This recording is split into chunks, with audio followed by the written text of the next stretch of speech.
Lahore high court نے تھانہ کوسار جعلسازی کے مقدمے میں سربراہ پی ٹی آئی کی حفاظتی ضمانت منظور کر لی۔ سربراہ تحریک انصاف عدالت میں پیش ہوئے۔ جسٹس امجد رفیق نے کیس کی سماعت کی۔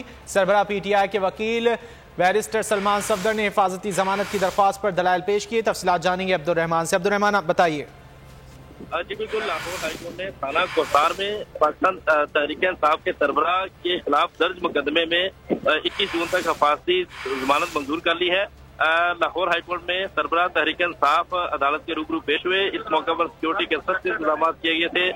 ان کے وکیل بیرسٹر سلمان صفدر نے عدالت کو آگاہ کیا کہ تھانہ کوسار میں ان کے خلاف جو مقدمہ درج ہے، جو سربراہ پی ٹی آئی ہے وہ متعلقہ عدالت میں پیش ہو کر اپنا قانونی موقع پر اپنا دفاع کرنا چاہتے ہیں، لہٰذا عدالت ان کی حفاظتی ضمانت منظور کرے، جس پر عدالت نے سربراہ پی ٹی آئی کی 21 جون تک کے لیے حفاظتی ضمانت منظور کر لی ہے۔ اس وقت عمران خان جو ہے اپنی گاڑی میں بیٹھ کر جو ہے وہ رجسٹرار آفس میں پہنچے ہیں اور یہاں پہ وہ اپنا ایفیڈیوٹ جو ہے وہ دستخط کریں گے۔ جی بہت شکریہ عبدالرحمان ان تفصیلات کے لیے۔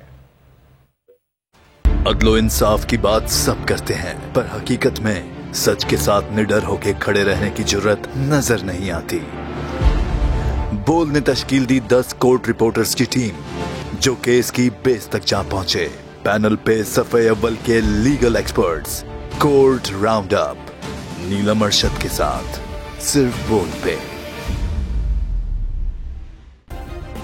سبسکرائب کریں اور بیل دبائیں تاکہ کوئی خبر رہ نہ جائے۔